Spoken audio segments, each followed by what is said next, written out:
I cannot think of any better fate than being a Palestinian. I went back to America and I told my Mom, let's go apply for the Israeli passport for me. I didn't want it, but now I needed it. So I went to the consulate with my mother in Philadelphia. We filled out some paperwork. I came back 2 weeks later and had a passport. This is when I realized that Israelis really don't know what they're doing. I'm not, you could have said no to me. I'm the guy you should say no to. So now technically they have to let me in, right? I'm going home. Israel has a policy called administrative detention, where they can hold somebody who they have jurisdiction over, which is me now. Yeah. 6 months without any charges. I'm a little scared of that. Not because I'm scared of being held in jail by the Israelis, but I figure if I get arrested by the Israelis, it'll make it onto social media and everybody will start talking about it. And they'll say, hey, Amer got arrested. And I'll be like, yeah. And they'll be like, let's all free Amer. Kulluna Amer. But then I'm worried that somebody's going to be like, and Amer is going to go on hunger strike. I mean, look, I love Palestine. But, if they put like a big plate of bamia in front of me, I'm going to tell them where you live.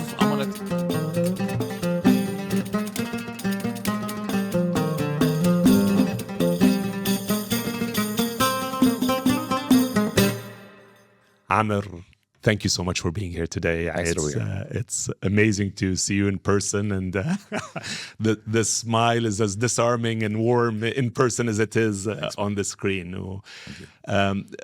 Maybe we can start off with, how does a lawyer end up being a comedian, particularly when they come from a Palestinian family? Well, since I come from a Palestinian family, I was going to be a doctor. Yeah. And then... And then when I was in college, I took chemistry classes and realized I wasn't very good at it. And your dad is a chemist? My dad's a PhD in chemistry. So with patents? And, it's 41 patents. UNRWA refugee with 41 patents. Inshallah. And then, ironically, UNRWA, a refugee, just won a Nobel Peace Prize in chemistry the other day, Amer Zahr. Amazing. So we excel everywhere. But I was going to be a doctor. And then I realized I didn't like the sciences as much as I learned I didn't like the sciences when I started getting bad grades in my science classes. And then I switched to history as a major, and I really loved it. And when I graduated, I said, let's go to law school. So I applied to law school. And if I made the context of history back then, were you doing Middle Eastern history because you seem so literate, or were you, was it sort of global? It was American history and Arab history. Okay. There's nothing called the Middle East. The Middle East is a colonial term. We learned that from Edward Said. Nah. It means east of white people. We're in the Arab world. Plus, the Middle East includes some people who we might not want to be included with. So they didn't call it Arab history where you were, right? No, they didn't. They called it. Well, we had two departments. Something called Middle East and North African Studies, and then we had something else called Arabic, Armenian, Persian, Turkish, and Islamic Studies. Okay. So another way to say Middle East. Another way to throw everybody together. Yeah. So I got my degree in history, and I concentrate a lot in American history too, and that was really fascinating to me, especially legal history. So I went to law school. I ended up getting a master's degree in Middle East and North African Studies and a law degree. And while I was in law school, I tried comedy. There was a comedian coming to campus, and this Arab student group put out this email, says, hey, does anybody want to try, open mic stuff, basically. And you'd never done it before? No, I had always told stories about my parents to people, but never on a stage. Yeah. So I got on a stage, and I really didn't know what I was doing. My head was down. I was walking around. But I told a couple jokes about my dad, and everybody laughed. I said, oh, this is, this works. This is pretty cool. So when I graduated from law school, I said, let me try this comedy thing. And if I fail, I'll go be a lawyer. Well, I lived in an Arab, very Arab-heavy community. Michigan. Yeah, has the biggest concentration of Arab Americans. And so there's always events. So I would call them, and I live between Cleveland and Chicago, where there's also a lot of Arabs. So I would basically find out whenever any Arab organization was having an event, and I would call them and I'd say, hey, you want a comedian? And so I did it for free, a few shows. Then somebody paid me $50, and somebody paid me $100. The first time I got paid $500, I was like, man, it is amazing. You weren't practicing law at all? No, so I didn't even take the bar exam or anything like that. Wow. And so luckily it caught on, the comedy thing, and it became a career and a full-time job. All the way, I started traveling around the world. I mean, it was very great. And then I didn't get my law license until COVID, because then COVID happened and like every show got canceled. Yeah. The first things to go were live performances, and they were the last things to come back. So I thought it was going to be like 2 or 3 months, ended up being 6 months. Then I thought, man, we might never be on a stage again. So then I finally took the bar exam, which is the licensing exam for attorneys in America. And I got my law license in 2021. And then right when I got my law license, shows started coming back. The world's open. Yeah, so I didn't really now I'll consult on cases every now and then. And I've been teaching law for a long time too as an adjunct professor, but I don't take clients on because I travel, it wouldn't be ethical to take on a client when I travel a lot. But to answer your question about law and comedy, look, the practice of law is the practice of advocacy. And to me, comedy is inherently political. And so it's some sort of form of advocacy in and of itself, especially if you're a Palestinian Arab comedian.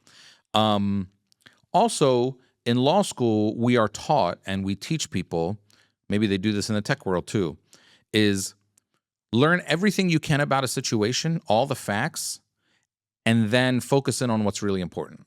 But you can't focus in on what's really important unless you learn everything first, and then talk about what's really important. So when you're arguing about it, you have to be like knowledgeable but brief, okay? Same thing with comedy. You're like trying to boil down complexities into something sort of digestible for people. You can't lecture on stage. And so they're sort of similar skill sets. So you've sort of answered one part of the question, which is comedy and law. And I love the fact that you were able to tie them both to advocacy. But maybe we'll also talk about the other part of the question, which is comedy and Palestinian parents. So as your dad, an Urwa refugee, patents, chemistry is sort of a lot more of a traditional career choice. And when his son, who's just finished law at university, comes up to him and says, "Dad, I'm giving up the law and I'm not going to practice and I'm going to go up on a stage and make people laugh." Yeah. What was the reaction at home? So my parents are hippies, they met in Berkeley, California, which you're familiar with, in the 70s. So amazing. Total hippies. My dad had just come from Jordan. My mom came to America when she was a teenager, and they met there. So they've always been a little bit more open-minded, let's say, but of course they were freaked out. Michigan, I went to the University of Michigan Law School, which is a pretty good law school, okay? Yeah. Top 10 law school. So you're supposed to get a job right away. You make, back then, a couple $100,000, right? Whatever. But I kind of convinced them that, hey, I'm just kind of like, going to try this and let's see what happens. And, it turned out, luckily, it became successful quickly, within a year or so. I was able to pay my rent and all this kind of stuff. Now, it's been 20 years of doing comedy full time, and my parents will come to a lot of my shows, and they're inspiration for a lot of what I do. And if they come to a show, after the show, they'll walk around, and my dad will say, when he was talking about his father on stage. That's me. That's me. That's me. And my mom will say, he's very funny, but, he's a lawyer. She still describes She's still holding on to the still describes me as a lawyer to everybody. Yeah. You started at a time when I don't know if there were any other Palestinian comedians around. So when you think about role models or inspirations, would you have to find them outside of the community or even support? Or were you able to get some of that within the Arab or Palestinian community in the U.S.? Yeah, when I started doing it, so Axis of Evil was just a thing, just being a new thing. I was really encouraged and supported by Ahmed, who's one of the founders of the Axis of Evil. Is he still performing? Yes. He is. Great Arab-American comedian and one of the pioneers of Arab-American comedy that made it like, you could see him doing it. And so you saw someone who came from your culture doing this thing. And no comedians were talking about Palestine. So I kind of made that my thing in the beginning. And then it's sort of become my brand over the years, which I'm very proud of. So there were those inspirations, but bigger comedic inspirations were especially black comedians like Dave Chappelle, Richard Pryor, Chris Rock.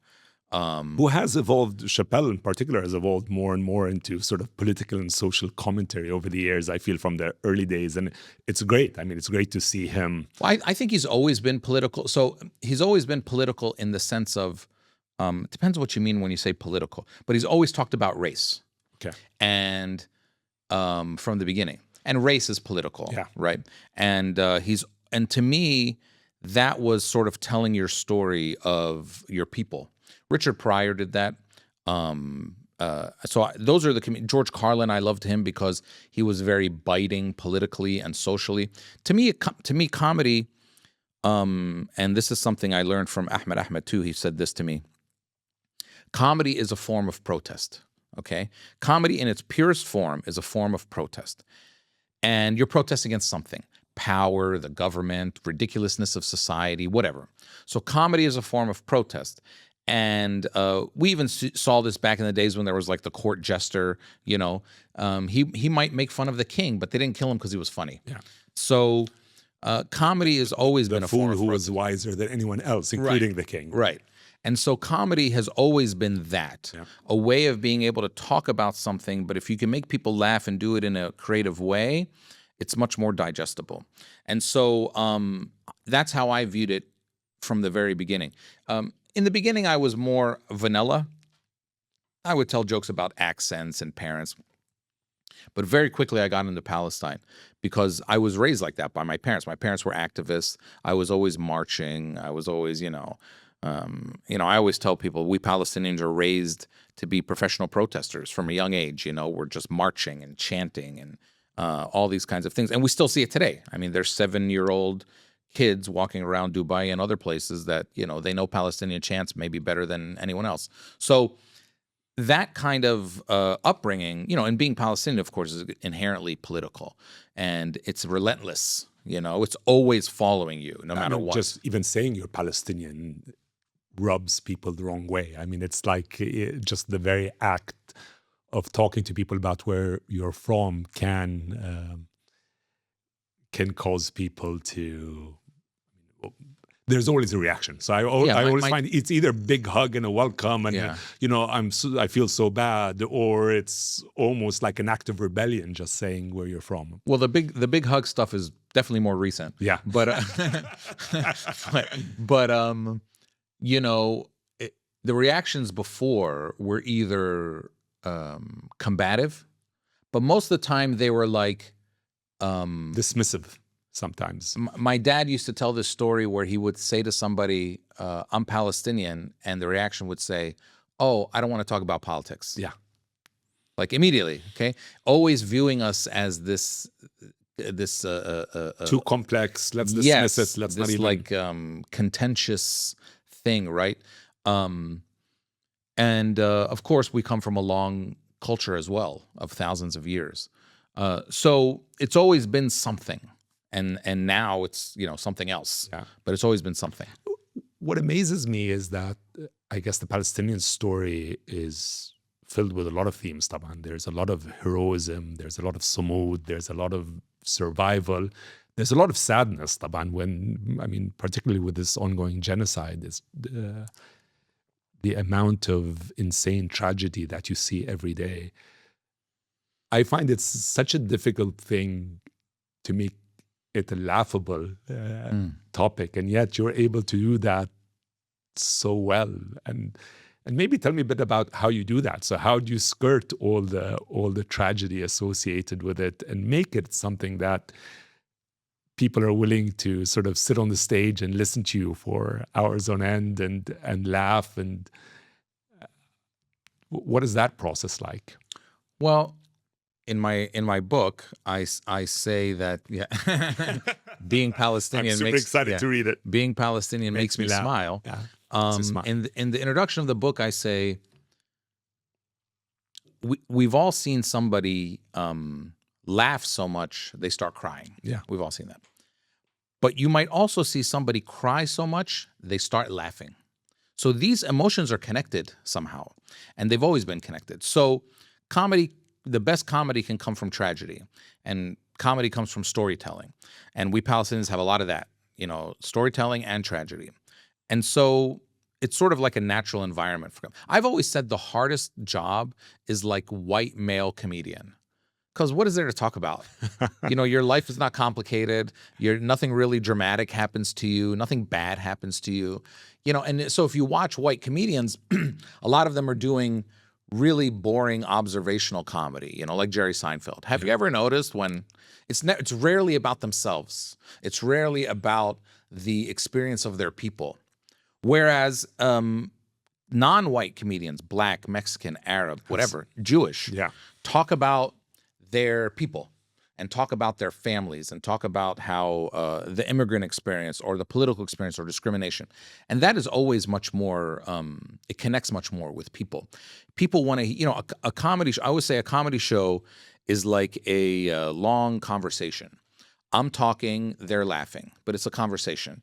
And I have to enter the comedy show being as if I've known these people for 30 years. In other words, I'm sharing myself right away. There's no time for like getting comfortable with them, The best comedians are honest and transparent and vulnerable. And so when it comes to like talking about who we are and as a people, that comes very easy. And of course, Palestine is full of all kinds of emotions, right? But to me, there was never this. Sometimes people say to me, comedy is about the truth and talking about the truth.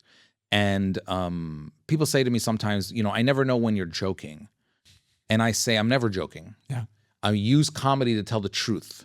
And that's, to me, why it's been an effective. And we've had a lot of weapons to tell our truth. Poetry, songs, comedy is just another one of them. And I've been lucky enough to be associated with Palestine when I tell my comedy. And I don't see it as a struggle, this is really sad, so how do you make people laugh? When I do a comedy show in Palestine, I've done more comedy shows in Palestine than everybody. I've probably done 200 comedy shows in Palestine. And people come to the shows, and when they laugh, it's like therapeutic, right? Everyone shared the same experiences. That, to me, shows that, this can bring people together in a way that's really effective. I'm not saying it's better than other ways. I don't know, but it's really effective. I've personally experienced that in your shows, where just the act of being in a room of other people who can laugh about these Palestinian stories, you come out feeling like a huge load has been taken off you. But you just said two statements that are really interesting, and if I may dig into them a bit further. One was you said it's about fundamentally telling the truth, and the other was it comes easy. And to me, telling the truth is one of the hardest things that a human being can do, particularly when it comes to being Palestinian or talking about the Palestinian experience, given how much blowback that story has had, almost institutionalized blowback. It's built into systems. So I'm sure in you telling the truth about Palestine, whether through comedy or otherwise, you've had a price to pay that maybe other comedians have not had to pay. Has there been a price to pay, and what has that been? And in America, I imagine that could be everything from being stopped at airports, possibly, to being observed a bit more closely by the authorities. But that might not be the experience. I'd love to hear about your personal experience. Well, definitely I've been through the experience of, pro-Israel groups calling up theaters to get my show canceled. And have the shows been canceled on occasion? So early, yes. But later on, no. Okay. But I've done shows at Carnegie Hall in New York City. They tried to cancel that show. They weren't successful. Kennedy Center in D.C. They tried to cancel that show. They weren't successful. There's a website called Canary Mission. I don't know if you're familiar with it. And you're named? Oh, I have one of the longest profiles on Canary Mission. And I'm very proud of it. In fact, a lot of times when I go to perform somewhere, I'm going to speak somewhere, and they ask me for my bio, I send them my Canary Mission link. It is the most effective biography anyone's ever done on me. And it's all true. Yeah. I mean, that's why people say, can you sue Canary Mission? I tell them as a lawyer, look, all they're doing is pulling up the stuff you said And it's true. And by the way, they bring up stuff I said that I don't even remember that I said. And it's really funny. I'm like, wow, that was a good tweet. I totally forgot about that tweet. I got to turn that into a joke. So... But a lot of people, when they get listed in Canary Mission, that's career ending, right? Or well, they think it is. They think. I mean, that's the whole point of Canary Mission. Yeah. Canary Mission is a fear tactic. It's not something that actually gets researched by people. Okay. And by the way, if you're talented, and most Palestinians are, none of that stuff really matters. And that's been my experience. Now, they try to silence us, of course. And there's only one reason you try to silence the other side. That's because you're lying. If you notice, we Palestinians, we never really try to silence them. We kind of like it when they talk because they eventually confess. If you let a racist talk long enough, they confess. And sometimes you see them like remembering the talking points. Palestinians, we don't really have talking points. Yeah. We have our grandmothers who we learned from. My grandmother used to lay on her bed every day in our house, and she would hold up two fingers and she would say in Arabic, "Alulna btirja'u ba'd usbu'ain." They told us we could come back in 2 weeks. And she said that every day. So that was obviously trauma, right, for her. Actually, my grandparents' home in Palestine still stands, and my grandma's pots are still hanging. Yeah. And occasionally the family, when they visit, they knock on the door, and then you have the current occupier opening it and walking us through our own house with the furniture still in there. And it's a crazy situation to be in. Yes. I mean, look, being Palestinian is really, kind of living in an alternate reality. It's full of ridiculousness. And there's a lot of humor in that. And so when it comes to talking about that in America, look, there's ways that you can make it easier for yourself in America and Hollywood. I've been asked to go perform with pro-Israel comedians on tours. I've said no. Unfortunately, a lot of Arab and Muslim and Palestinian comedians have said yes. There have been comedians who go perform for the American troops. And if you're willing to do these things, then more doors will open up for you. And to me, whenever somebody asks me, like, maybe you lose your story too, right? So the doors, of course, you're no longer. There's cost, right? Yeah. So and then you end up having some sort of corporate master. When really being a comedian should be like a totally independent thing. That's the whole point of comedy, is that you're kind of an independent contractor, and you can say whatever you want. And you have your own following. And you don't have to appeal to everybody, right? You appeal to the people who agree with you or people who want to hear your story. Once you become corporate in it, it becomes a different enterprise altogether. And so, but if you do certain things, certain doors will open for you. But when people have asked me, how do I make my decisions? I always say, I want my people in Palestine to name something after me when I die. And they don't do that because he had 1 million views or because he had a Netflix special or because whatever. They do it because you stood for something. Yeah. And that's what drives me. And so when I go to Palestine and people stop me and say, hey, thanks for doing what you do, or, I really love what you do, that's all that really matters to me. I ended a show last time with saying, about a story about how the guy who sells kak el Uts in Ramallah likes me. And, Hollywood might not like me, and New York Times will like me, CNN does, but that guy likes me. And that's all that really matters to me. That's all that matters. Yeah. You talked about the reception you've had in Palestine from Palestinians. And I'm sure, obviously, given how much you've spoken the truth in every stage that you've had, that would be the reception. Tell me a bit about the Israeli reception when you visited Palestine. I mean, they must be aware of what you do and who you are. And given that you're on Canary Mission, they if that's what's public, they probably know a lot more that's also private. Have they been just willing to open the doors and let you in anyway? Or what does the reception of Amer Zahr look like on the borders when you do arrive? So like I said, a lot of people don't read Canary Mission. Yeah. They do. They do. Yeah. But they also don't need it. Yeah. So I started going to Palestine and doing shows in like 2007 or 8 in the beginning. And then I just got hooked to doing shows in Palestine. And then I started a comedy festival in Palestine in 2015.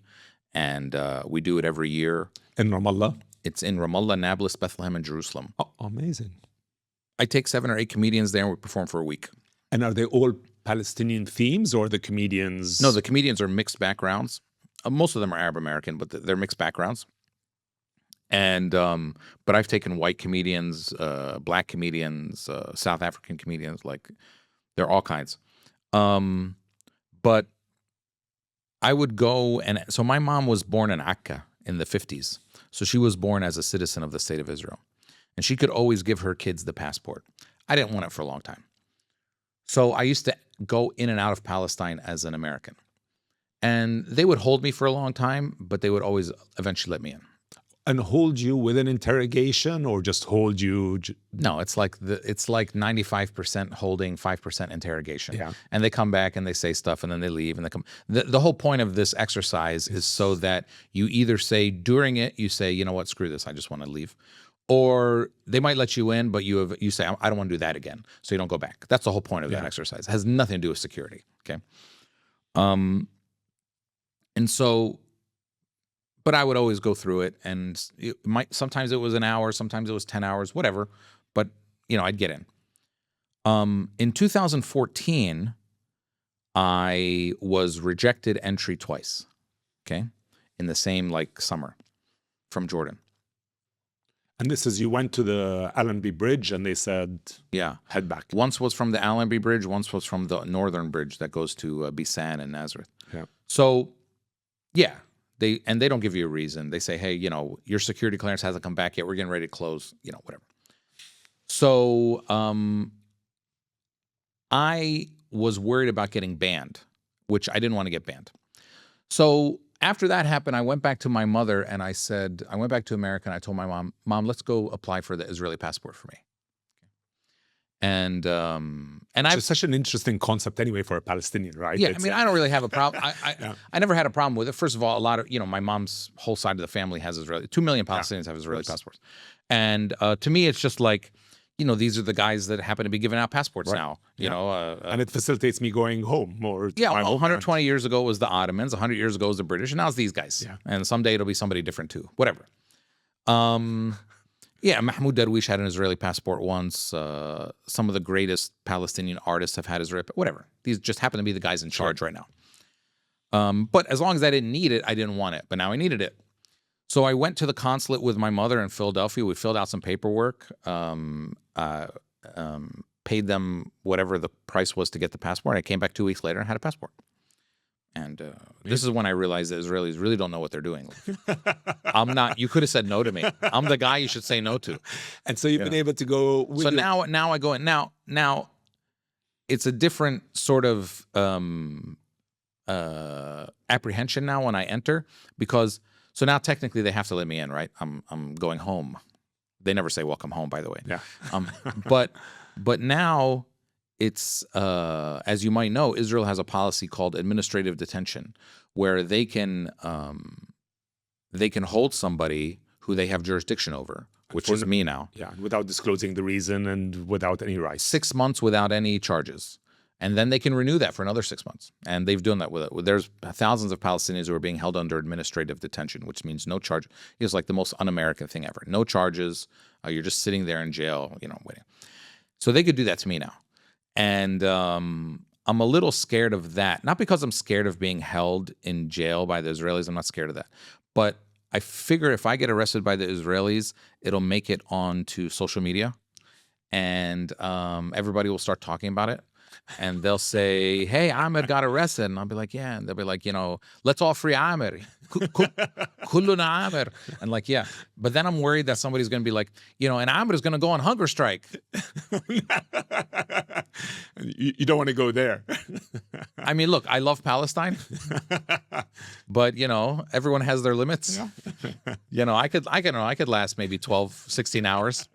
But, if they put a big plate of bamia in front of me, you're going to eat the bamia. I'm going to tell them where you live. I'm going to tell them where Hanan Ashrawi lives. I will drop all the news. Right. I'm not sure I'm that strong. I don't know if I can do it. But look, at the end of the day, Israel is a weak country, a weak force.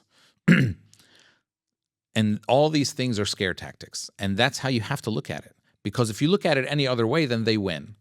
You know, when I talk to so many Palestinians who might have the ability to go to Palestine. Have you been to Palestine? I have, and for a whole bunch of reasons. The last time I went, I was 10 years old. Yeah. It's been a long time. I talk to so many Palestinians who have the ability to go. You know, let's say they grew up in refuge, but now they have the ability. They got a certain passport or whatever. And they say, I don't want to go. And I say, why? Say, I don't want to deal with them. But this is exactly what they want, right? And in fact, one of the first questions you get asked by them when they ask you where you're from and you say, I'm Palestinian, is, when was the last time you were there? Right. And it's almost to prove the point that, right.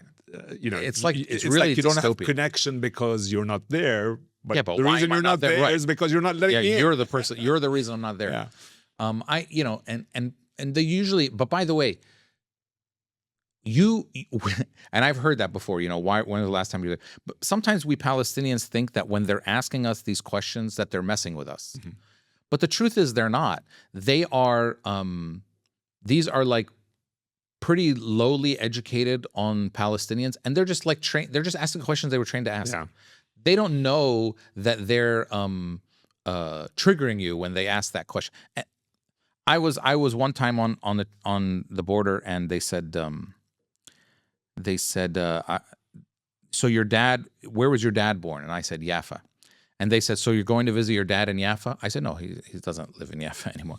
You know, they said, when was he born? I said 1948. And they said, when did he leave Jaffa? I said 1948. My dad was 1 month old when he was ethnically cleansed.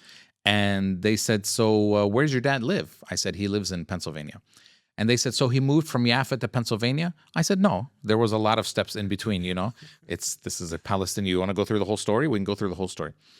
And then this like 22-year-old person looked at me and said, so why did your father leave Jaffa in 1948? Okay. And you know how you can, if you've been around people long enough, you can tell whether someone's being sarcastic with you or whether they're actually stupid. And it was very clear to me that this person was actually stupid. Okay. They were just asking the questions that they were trained to ask, and they really didn't know the answer. No idea. Okay.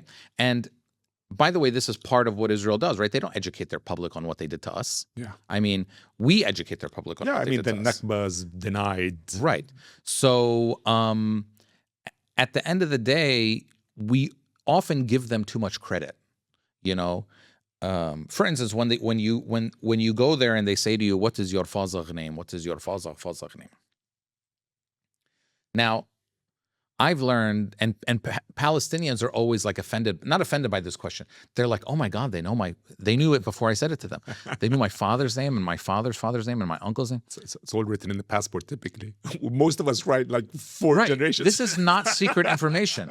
Like to an Arab, this is not secret information. When I introduce myself, I say, my name is Amer Zahr. Yeah. It's not secret. So the fact that they know it is not that amazing, okay? The fact that they were able to register in a computer, big deal. In today's world, the fact that we know our fathers, grandfathers, and great-grandfathers is becoming an anomaly, right? So many people in the world don't know who their own father is. But I've come to the conclusion that the reason they ask us this question is because they actually think they misunderstand our culture so much. As much as they try to steal it, they kind of misunderstand it. And they misunderstand our culture so much that they think this is an important interrogation because they don't know who their grandfather is. It's projection. And we have to stop like falling into any of their traps. These are weak people they're violent. They're willing to be very violent, but they don't really have a plan. They don't really know what they're doing. If they did, they would have figured out what to do with us a long time ago. They really, and they don't understand that if Palestine is free, and it will be soon, but if Palestine was free, the sooner it's free, the better it will be for them. And the sooner it's free, the more quickly we're all going to make a lot of money. Listen, God chose Palestine, okay? He didn't choose the people, by the way. He chose the land. And because of that, like, we're out here in the Gulf. The natural resources out here are oil. But one day the oil might run out. I don't know. But in Palestine, our natural resource is God. And that's a fully renewable resource. And it attracts a lot of people. To eternity. I mean, perpetuity. And it promises you eternity. Yeah. And we are going to make, and something I learned, economic principle I learned a long time ago, is that heaven, which everybody wants, is not free.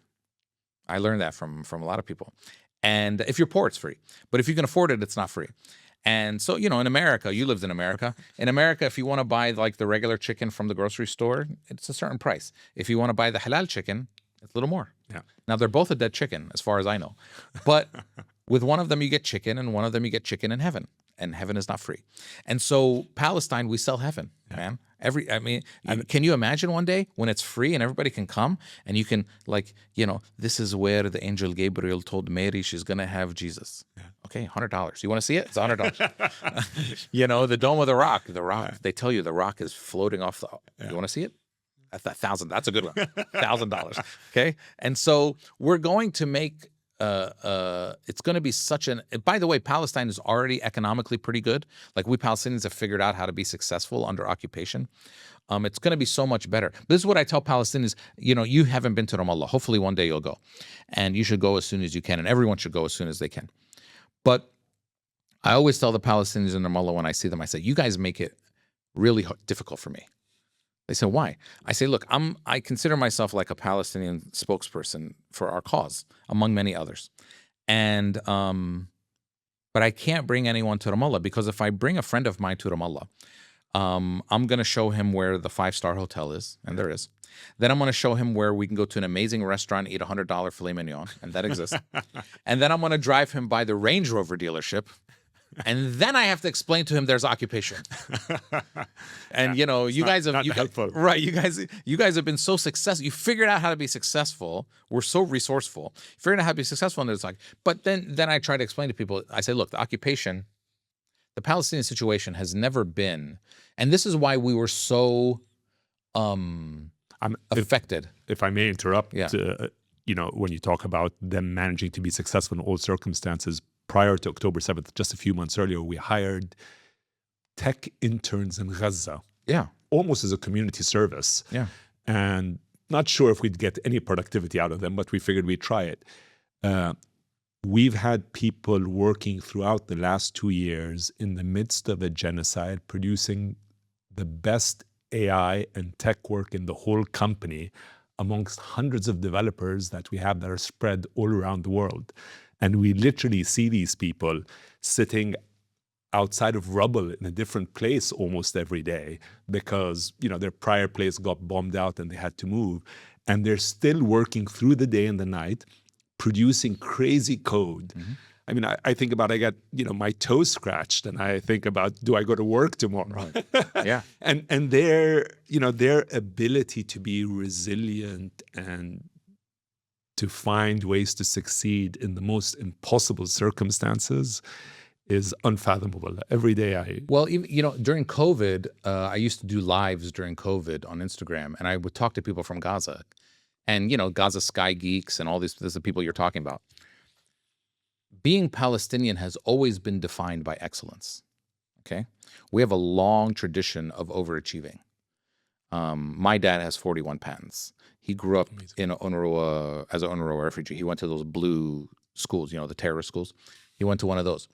I'm sure the same is, and it's not a unique story. My dad's an UNRWA refugee too. Right. I went to the UNRWA schools and has had an amazing career. It's not a unique story. Yeah. We come from a long line of overachievers, whether it's my dad or your dad or Edward Said or Hanan Ashrawi or Mahmoud Darwish or Jesus. Major overachiever, okay? Mary, big time overachiever. We come from this line. And so this is, by the way, why, and so the Palestinian situation has never been defined by poverty or hunger. It's never been a charity thing. It's been a matter of political invisibility and political immobility. And so, we're here in Dubai where there's 500,000 Palestinians and they're doing very well for themselves, but most of them are stateless. They literally don't have a passport to anywhere, and they shop for passports around the world. That's our story, right? This is why we were so affected when we saw our brothers and sisters in Gaza begging for food, because that's not something we're used to. Even understanding all of our problems, it's never been that. Yeah. And the Israelis knew that. And when they did that to us, that was a lot of psychological warfare. That's why we were so taken by that. So I try to explain to people, as a tech guy, you get this. I always take out my phone and I say to people, look, if I take out my phone and I look at a city next to Gaza called Sderot, which is a settlement outside of Gaza with about 30,000 people. And if you zoom in on it on Google Maps, you'll see what you would expect to see: bus stops, names of every store, name of every street. But if you then just move over like a few miles into Gaza and zoom in, there's no street names and there's no locations. There's a few. It doesn't exist. Yeah, there's a few like user-defined things, but that's it. And I know that these streets have names, and I know that there's stores here because there's 2 million people who live here. Okay, that's the occupation. The occupation is that erasure. It's erasure of even the existence of the human beings there. Yeah, it is that the people in the settlements outside of Gaza have 5G, and the people in Gaza have 2G. Because Israel decides how many Gs you get. In Ramallah, they have 3G.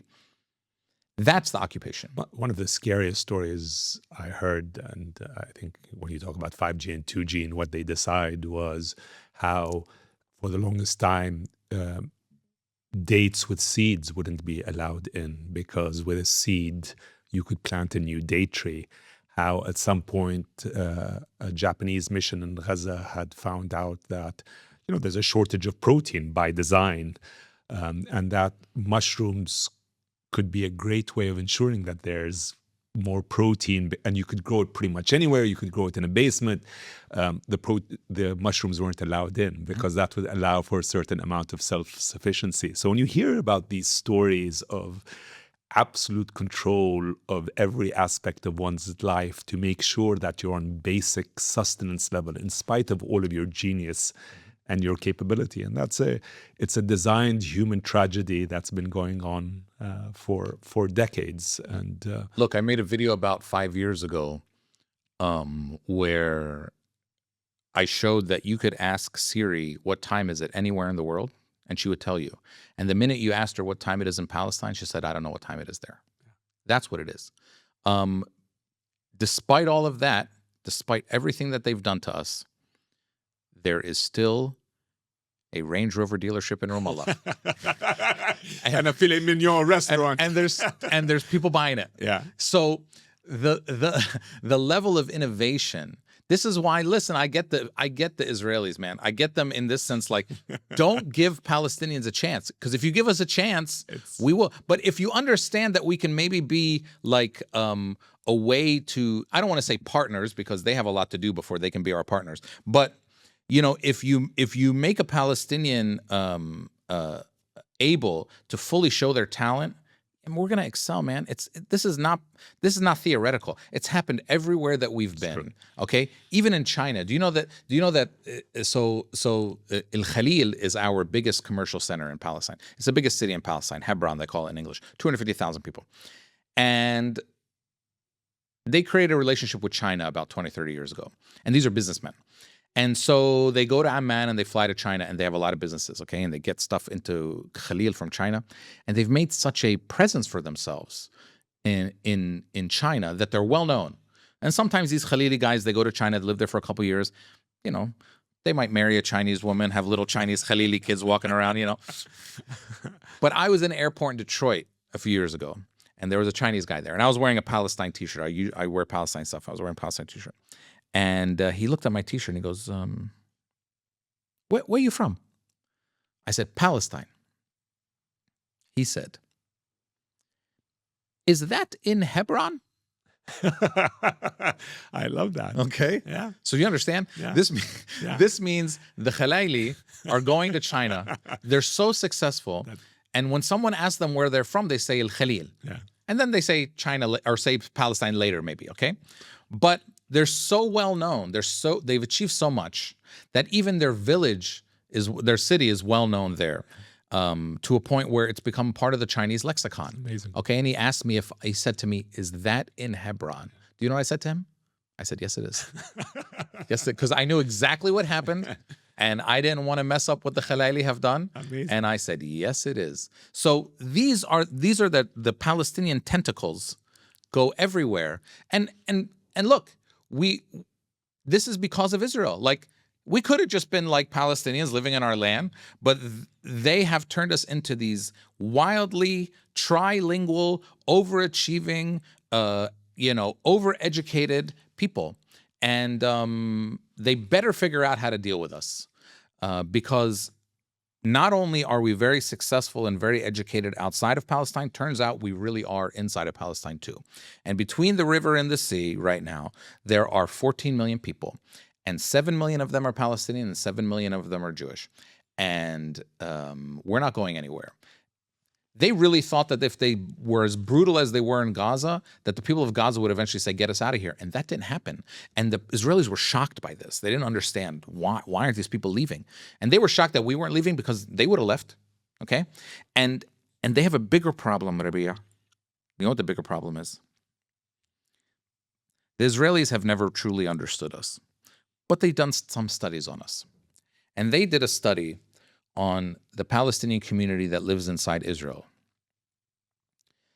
And they discovered that the birth rate in the Palestinian community in Israel is 8 children per woman. Average. Some 5, some 11. 8 children per woman. Yeah. The Palestinian population after 1948 inside Israel, they exiled 850,000 people, but 150,000 people remained. If those people grew at the normal average global birth rate, after 75, 77 years, they should be about 700,000. They are 2 million, okay? 8 children per woman. You cannot recover from that. You can't recover from that. We're not going anywhere. Do you know there have been more babies born in Gaza since October 7th than we've lost? I did not know that. We are not going anywhere. Okay, they drop bombs, we drop babies. They cannot get rid of us.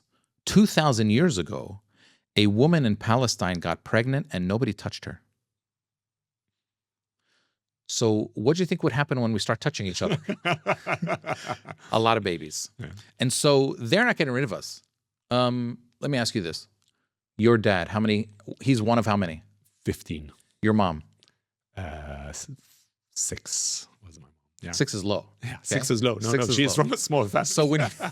So when you guys have like a congregation of first cousins, no, it's in the dozens. Right. It literally is dozens. And that was intentional. Yeah. You know, our families did that intentionally. My parents had 4, and everyone around them was like, "What's 4? What are you doing? You're not making us proud." Yeah. Okay. This is who we are, and they're never ever going to get rid of us. Hopefully, they come to that realization quicker. But the problem with Israel is different than America or South Africa. In America and South Africa, there were systems of apartheid and racism, but they were mostly for economic reasons. The racism was the vehicle to achieve the economic goals. And so when they realized that the economic goals might be jeopardized, like in America, slavery became a bad idea, a bad look. Jim Crow became a bad look. In South Africa, apartheid became a bad look. They stopped. They stopped in time so they could, but they still own everything. But they stopped in time and they said, we have democracy, and everyone won the Nobel Peace Prize and all that kind of stuff. In Israel, the racism is the thing. Like, it is the reason for the racism. They literally believe they're better, okay? And Smotrich the other day said international law doesn't apply to us because we're Jews, because we're the chosen people. And so that means that they will never decide that enough is enough. But there's a name for that kind of person. They're called an addict. And drug addicts always overdose. Yeah. But they always do the craziest things right before they overdose. And that's where we are now. I've never been more hopeful about Palestine than I am right now, because we're not going anywhere, and because the world is with us, and we're living in a new time, and liberation and freedom is near. I don't know what it's going to look like, but I know that in America 2 years ago, if you said the word Palestine or Gaza, no one knew what you were talking about. And now there are 22-year-old white kids with a TikTok account giving lessons on Palestinian history. It's unreal. Yeah. Now, they're not always like the fun, but they're doing it. Yeah. Okay? And that is irreversible. I don't care how many times they try to buy TikTok or CBS News. It's over for them. That's irreversible. And everyone needs to kind of come to that realization because, going back to what we talked about, the truth always comes out. It always comes out. You've been through, as an Arab American, Palestinian American, I guess, two very significant historical inflection points. September 11th was one where Arab Americans' relationship to America and vice versa was very fundamentally affected. And obviously October 7th is the second one. You hinted a bit about that post-October 7th, there's a greater recognition, but maybe you can walk me through what your experience has been as an Arab American with those two inflection points and how things have changed, whether it's just in the pure recognition that you exist or, I'm sure there are positive and negative things. I'd love to hear a bit about Look, I mean, they were both like a big shock, obviously. And September 11th, I was a graduate student in college and, my mom called me up and said, don't go outside and all this kind of stuff. People were scared. And in Michigan, particularly, huge Arab American community. Of course. And people were scared. Now, but we were Americans as well. So in some ways, we felt like we were victims twice, right? We were victims as Americans, and then we were victims of what we knew, what was coming, the backlash. And there was major backlash. But October 7th was way worse, because October 7th mobilized a hate campaign against us that was way bigger than what happened after 9/11.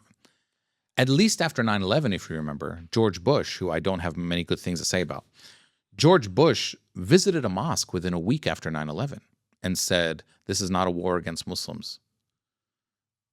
Joe Biden didn't do anything like that. Joe Biden came out 3 days later and said he saw beheaded babies when he didn't. And then a 6-year-old Palestinian boy was stabbed 26 times in Chicago. That was the environment. Brown kids walking back at night got shot in Vermont. 3 kids from Ramallah shot in Vermont for wearing a keffiyeh. And I went and visited them, Hisham, Kenan, and Tahsin. And I know their families. And that kind of stuff was so deep. At the same time, though, there were levels of optimism, and we didn't have the same kind of social media in 2001. There were levels of optimism that arise because you started to see people learn. What happened with October 7th is that because of like the magnitude of it, it made people ask questions that they didn't normally ask. And we Palestinians have always said to people, please go do your research, go ask. It's the other side that's always said, don't ask questions. It's complicated. It's just listen to what we say. People started asking questions and they realized that we were telling the truth. And then when they realized we were telling the truth, they realized that their governments have been lying to them. And when you realize that you've been lied to for a long time, your first emotion is anger. And anger is what brought them in the streets with us, not sympathy. Anger that their governments were doing these things and lying to them, and they wanted accountability for that. And that awakened something different in America. So while the backlash was much greater after October 7th than it was after 9/11, the prospects for a future, I think, are better because the governments and media can't control information like they used to after September 11th. And there's so many people who have learned about Palestine from people who were doing it before, like me. Like a lot of my videos got lots of views after October 7th, videos that I made way before. Like I made a video in 2020 called Akhaduha Mafrushi about, they took Palestine fully furnished, about my mom was saying. And that started getting a lot more attention. So I'm very optimistic now, and I can see the difference. And maybe Israel saw it coming. Maybe that's why Israel and the American right were so much more aggressive after October 7th than they were after 9/11. Very aggressive, right? Dehumanizing us in ways that didn't happen after 9/11. Talking about us as animals. You're in Dubai for a comedy show. Yeah. And you've publicly announced you're going to donate the proceeds, I believe, to UNRWA. Yeah. Tell me a bit about that. Well, every Palestinian, whether they're an artist or not, have struggled with, what to do and how to conduct themselves since October 7th and how to make a difference. And we've all been really sort of frustrated by these things. And so I've done probably, upwards of $100,000 worth of like donated performances and Amazing stuff since October 7th. And because, look, luckily I've done okay for myself in my career. October 7th should never have been seen by any artist, and sadly it was by some as a way to make more money, as a way to cash in. I don't like seeing artists and comedians say, "Hey, I said something great about October 7th. Here's the ticket link." I hate that.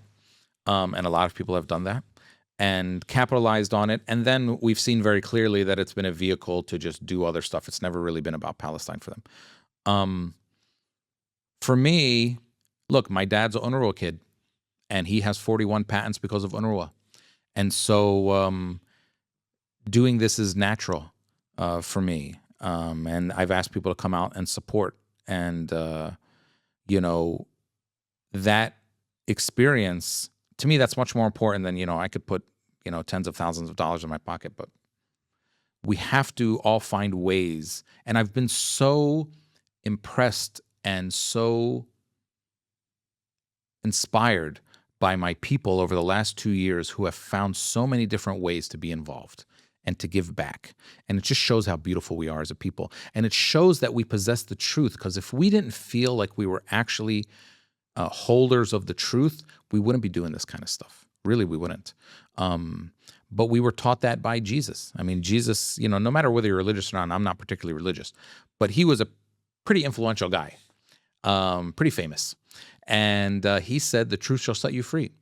And I still believe that. And so to me, that's what this is all about, giving back as much as we can, because we owe it to Palestine has given so much to us. Palestine has taught us how to be strong, how to tell the truth, how to stand up for what's right. And we've been doing that when it comes to things that aren't Palestine too, whether it's Black Lives Matter or other things throughout the world. And so to me, it's natural. To me, it's not natural to say, hey, please help me put money in my pocket because I talked about Palestine. I mean, maybe that'll come one day. And luckily, we're all doing okay. But it's really because of my parents and what they taught me and what I think every Palestinian parent tried to teach their kids. But my dad was this UNRWA kid. And while I'm very impressed by him, it's been very hard to live with him. Well, he was ethnically cleansed when he was 1 month old. He grew up in a refugee neighborhood. Then he finished first in high school and went to college. Then he finished first in college and went to get his master's degree. Then he finished first in his master's degree and got a PhD from one of the most elite institutions ever. Then he worked for this big chemical company for a long time, and he has 41 patents, and he has nice cars and big house and put all his kids through college. Amazing. It's an amazing story. This is who we are. Yeah, but can you imagine being the son of this person? a bit of a high bar. I mean, I can never impress him. I've told this story 100. I see. I remember I was a kid. I brought home my test from school. I said, "Baba, here's my test. I got a 96. Where is the other 4?" This is who we deal with. But it's a beautiful thing. And the thing I love the most about my story and my parents' story is that it's not unique. It's not unique. It is who we are.